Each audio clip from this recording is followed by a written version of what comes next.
आते मेरा सिंहासन हिल रहा है। महामहिम,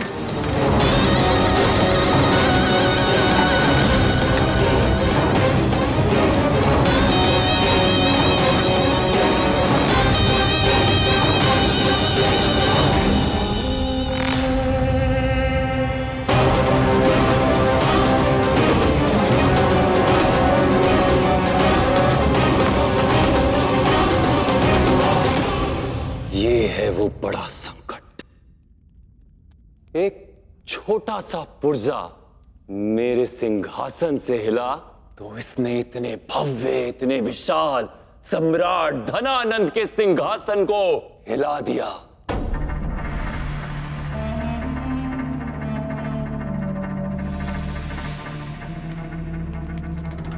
इसी प्रकार मगध में ऐसे एक नहीं दो पुर्जे हैं जो इस सिंहासन के लिए संकट और चिंता का विषय बने हुए हैं, जो इसका संतुलन बिगाड़ने का अथक प्रयास कर रहे हैं। एक है वो दरिद्र ब्राह्मण चाणक्य और दूसरा उसका शिष्य चंद्रगुप्त। निश्चिंत रहिए महामहिम, आपके आदेशानुसार 15 जनपदों में स्थित हमारे एक एक गुप्तचर को सूचित कर दिया है कि आज, अभी और इस क्षण से उनका केवल एक ही लक्ष्य होगा, उस चंद्रगुप्त और चाणक्य की खोज। इसके अतिरिक्त तो कुछ नहीं। और साथ ही इस युद्ध में जो हमारे सेना को क्षति पहुंची, उसकी भरपाई के लिए हमने अपनी सेना में नए सैनिकों की नियुक्ति भी कर ली। शीघ्र ही मगध की सेना पहले से भी अधिक बल के साथ सज्ज हो जाएगी सम्राट। नहीं, केवल गुप्तचर और सैन्य बल पर्याप्त नहीं है। मैं चाहता हूं कि मगध के एक एक संसाधन को जागृत किया जाए। उनके पीछे शिकारी कुत्ते लगवा दो, भूखे और आदमखोर सिंह छोड़ दो। मगध के वन, नदी, पर्वत, गुफाएं चप्पा चप्पा छान मारो, किंतु किसी भी मूल्य पर मुझे वो चंद्रगुप्त ला कर दो, भले ही उसके लिए किसी ब्रह्मास्त्र का ही उपयोग क्यों ना करना पड़े।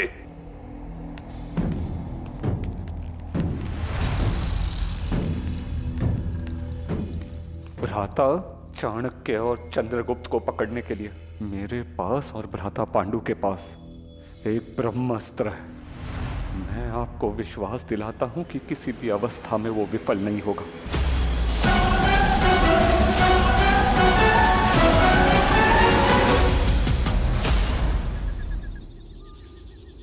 तुम्हारा घाव अत्यंत गहरा है युद्धवीर।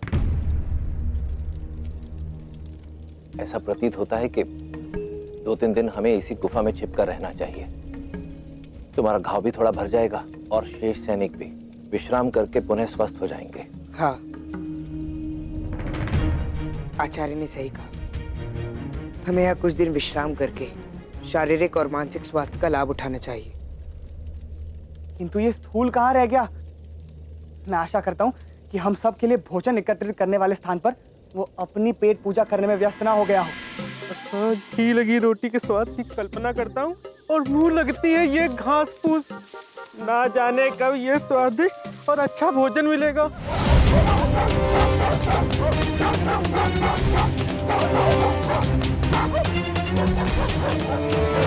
मत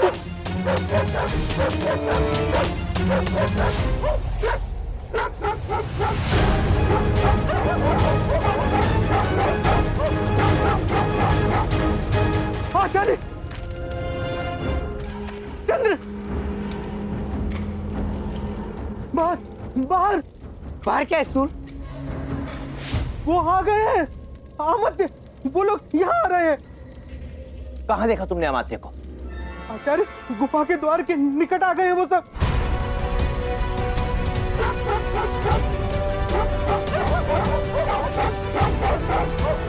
हमें तुरंत ये स्थान छोड़ना पड़ेगा। परंतु यदि हम इस गुफा से बाहर निकले तो अमात्य और उसके सैनिक हमें जीवित नहीं छोड़ेंगे। तो फिर आपका क्या सुझाव है आचार्य?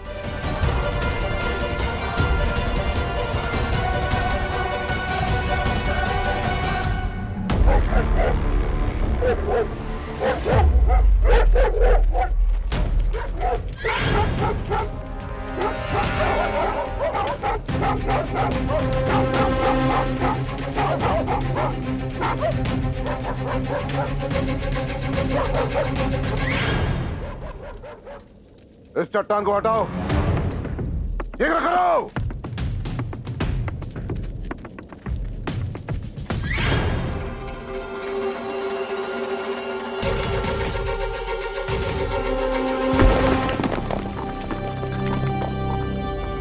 मार्ग है यहां पे, आओ मेरे पीछे।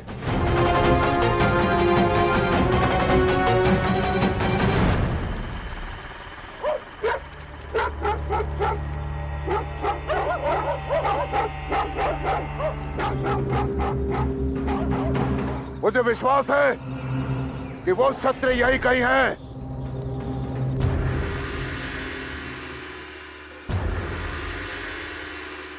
मेरे अनुमान से वो अधिक दूर नहीं जा सकते। कुछ जारी रखनी होगी। वो चंद्रगुप्त और चाणक्य मुझे किसी भी स्थिति में चाहिए। हे भगवान बचा ले, अब से अपना भार कम कर लूंगा। भोजन पर ज्यादा, नहीं नहीं, भोजन पर कम और व्यायाम पर ज्यादा ध्यान दूंगा। बस इस बार बचा ले। चलो।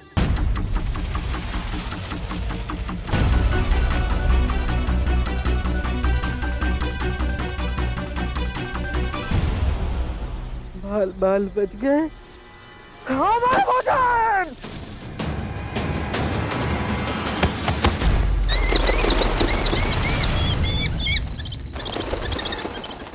इस समय पक्षियों का कुंदन अवश्य के शंकर को भांप लिया है। इसका अर्थ ये हुआ कि वे वही थे वृक्ष में। चलो शीघ्र चलो।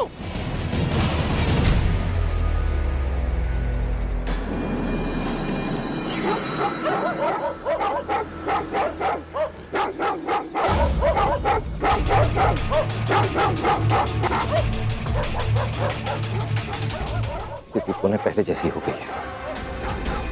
हमें कोई सुरक्षित मार्ग ढूंढना होगा। मेरे पास एक मार्ग है।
छल किया इसने हमारे साथ और इसका दंड इसे अवश्य मिलेगा। तुम उन्हें कभी नहीं पकड़ सकते।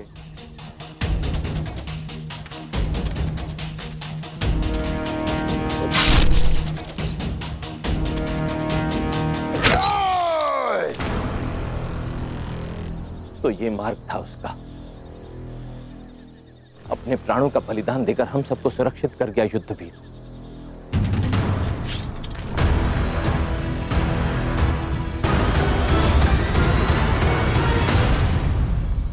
यदि हम यहां से नहीं भागे तो कदाचित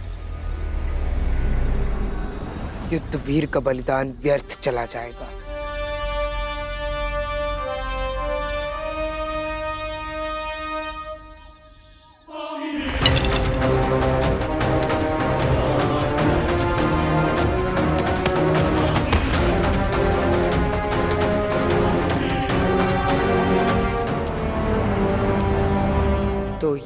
है पारसपुरा प्रांत।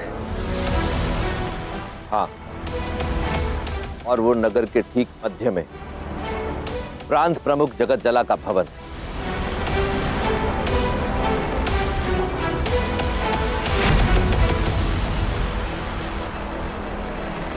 आचार्य, इस प्रांत में तो प्रजा से अधिक सैन्य बल दिख रहा है।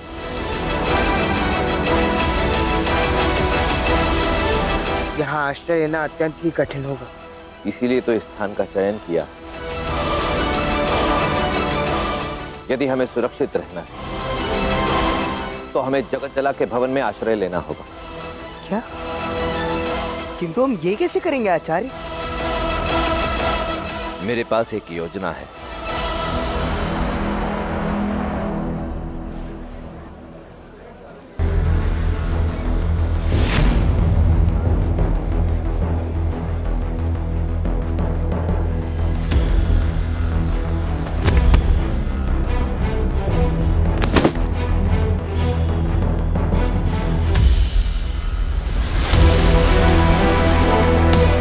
क्षमा करें भद्र।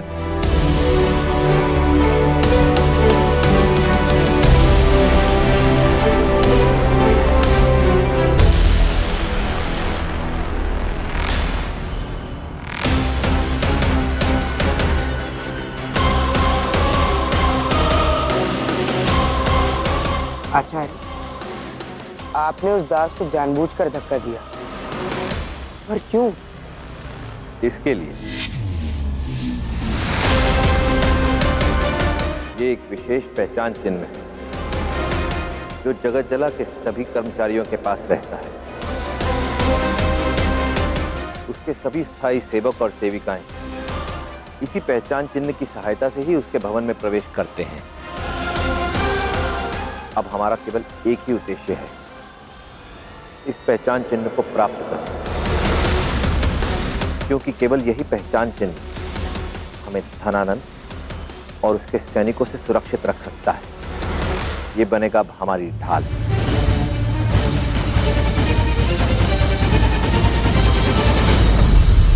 सुनिए,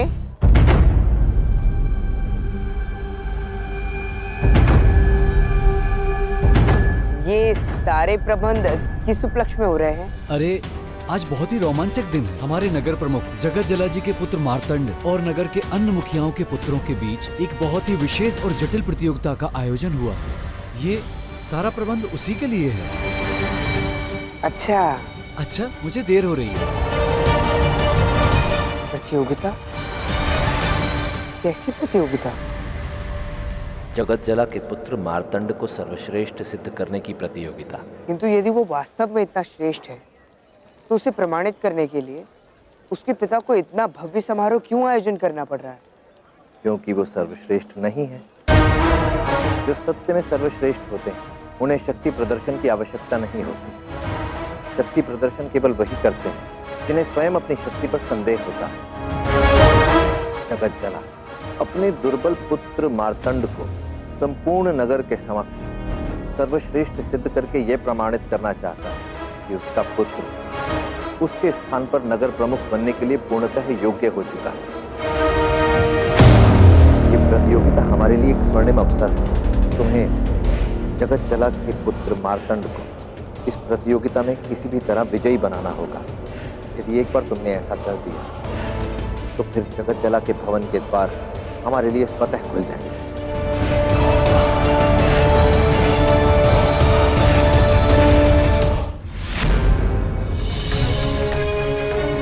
ये मार्तंड कहाँ रह गया?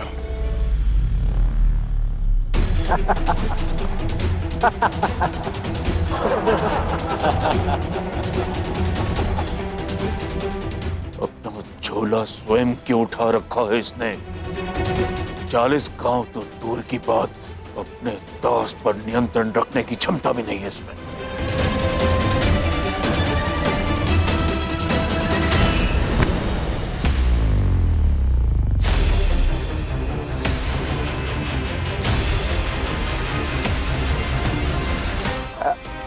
क्षमा कीजिए स्वामी, मुझे आने में थोड़ा विलंब हो गया।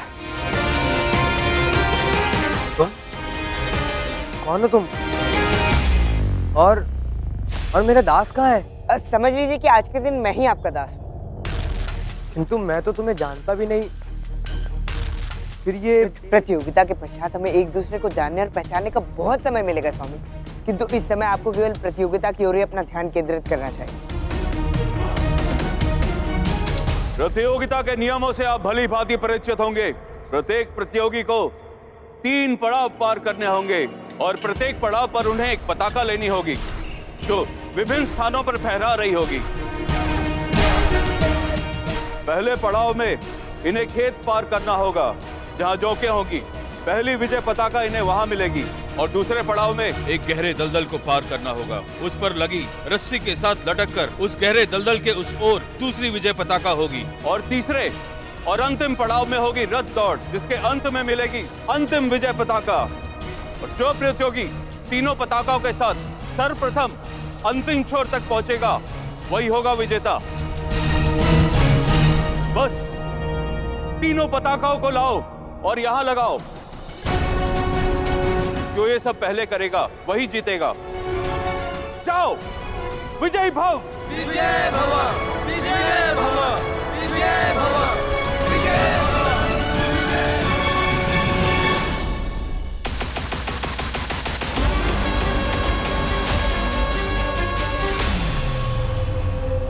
प्रतिस्पर्धा की प्रथम स्पर्धा का आरंभ किया जाए।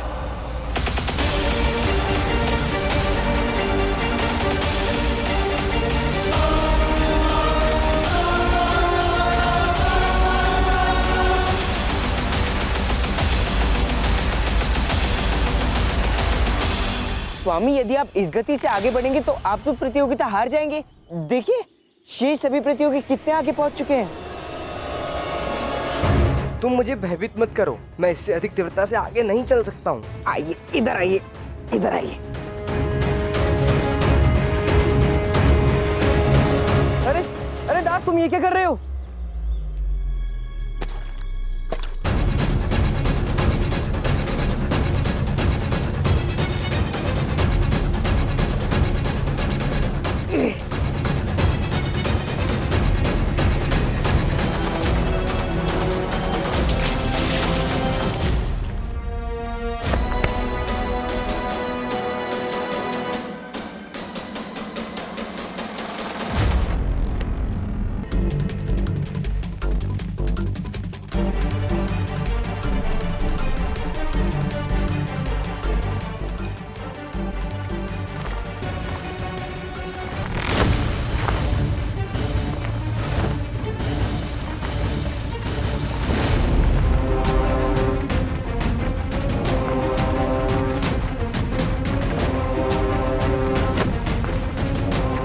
आइए स्वामी।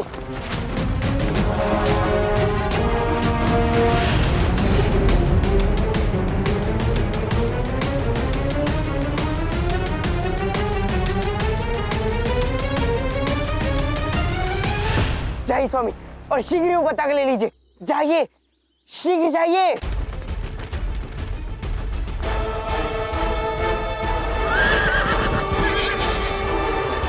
तो कम से कम अपना नाम बता दो। तुम्हें यूँ दास बुलाकर अच्छा नहीं लगता है मुझे। आप मुझे अर्जुन कहकर पुकार सकते हैं, किंतु चलिए अब हमें इस दौड़ को भी जीतना होगा।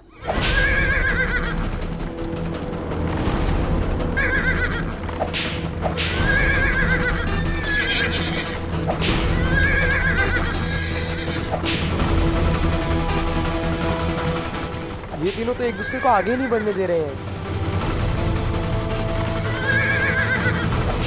अब हम लोग कैसे जीतेंगे? मेरे रहते हुए आप निश्चिंत रहिए स्वामी।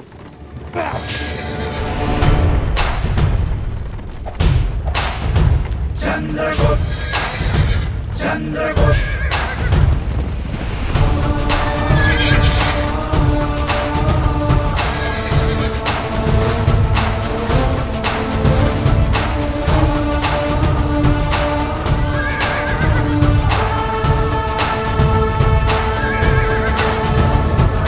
चंद्रगुप्त मौर्य, चंद्रगुप्त मौर्य, चंद्रगुप्त मौर्य, चंद्रगुप्त। आगे बढ़िए स्वामी, जीत आपकी प्रतीक्षा कर रही है।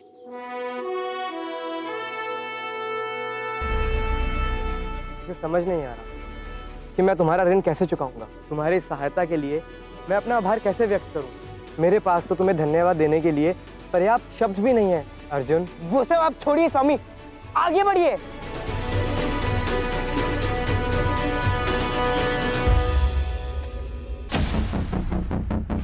मेरा पुत्र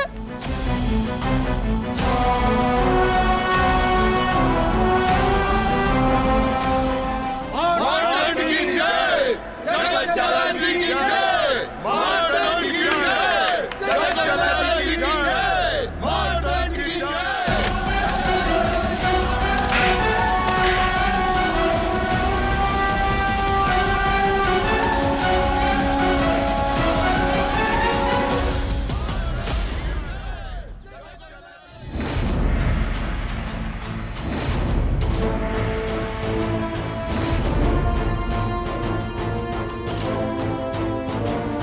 प्रतीत होता है कि मां और इंद्र ने इस भवन में अपना अपना स्थान सुनिश्चित कर लिया है, अर्थात हम आधा युद्ध जीत चुके हैं। भाग्य भी हमारे विश्वास का साथ दे रहा है। अब तुम हमें इस युद्ध में नहीं रोक सकते धनानंद।